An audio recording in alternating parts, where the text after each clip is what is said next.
Antoinette, let's talk about the hammock way of life for a minute. The hammock way of life is a metaphor for living the life of your dreams.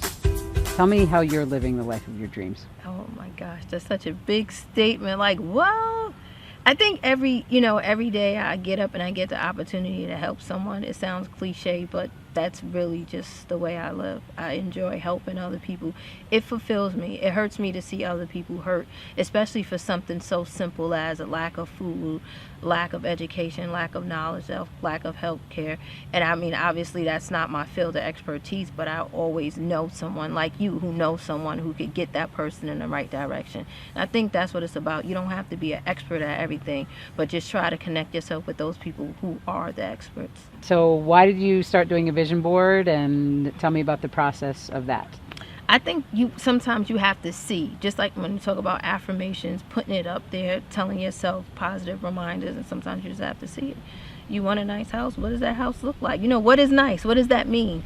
Somebody says beautiful. You're beautiful. What does that mean? What does beautiful look like to you? What does a nice house look like to you? So you know that's what it is that you're going to look for. If you're looking for a babe or you're looking for a hunk, what does that babe look like to you? What does that hunk look like to you? And you put it there, and then when you see it, you're like, there he goes. And you might have to go this way down this path, or you might have to go that path to go after what you want, right? Sometimes we think everything's just supposed to come to us.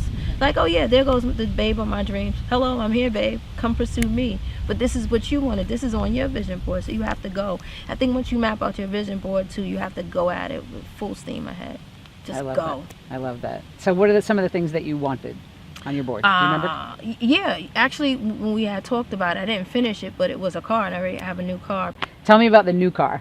Oh, the new car is a little bit of everything. Half car, half man, half amazing, half minivan.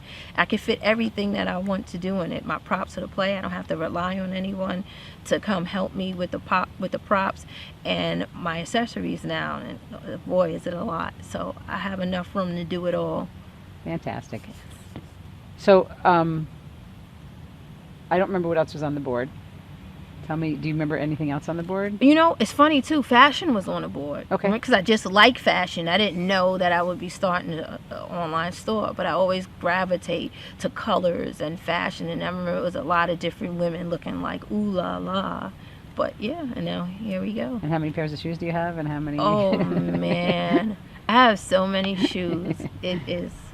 I believe I have a pair of shoes for every day of the week. Fantastic. That's great. That's great.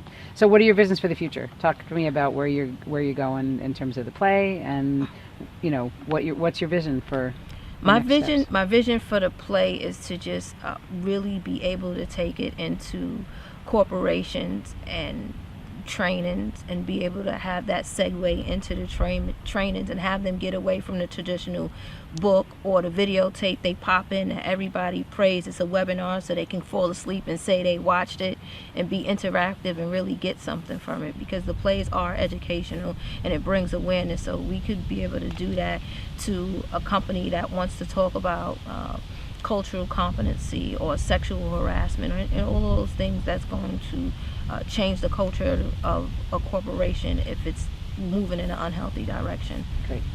And the final question is, we talk a lot about gratitude at Hammock Way of Life, and what are you grateful for? I'm grateful for having the stability to stick this out, because they say after X amount of years that if your business doesn't take off, then it's over. And right when you get to that cluster and you feel like, oh, it's not going to work, we have to have patience. We want overnight success. 2 years, 4 years, 6 years. If it's something you want, I don't really think you could put a time cap on it. But I mean, being realistic, right? If you had to sell a car and the kids and a husband and wife to get what you wanted, then we could say that probably wasn't a realistic dream. But as long as it's within your means, and you can still go with it. And a lot of times too, we forget we don't put a sufficient amount of time into our passion, because we look at it as a hobby, and I'll get back to it. You think about how many times people start knitting, and they have this one little sock, but it's supposed to be a blanket for a king-size bed.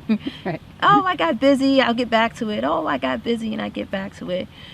But you're not getting back to the person you're making rich, the person you clocking for day in and day out. You give them your all overtime. Sometimes they ream you out, embarrass you, but you still go back, but you won't do it for yourself.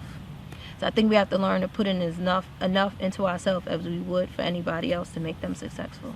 We live in a realistic world where everybody's not going to come to the table and bring something. Somebody's going to come to the table, and after they get what they want from the table, you remember that expression, hate to eat and run, but yeah, I don't want those trusted partners because I don't want you to eat and run.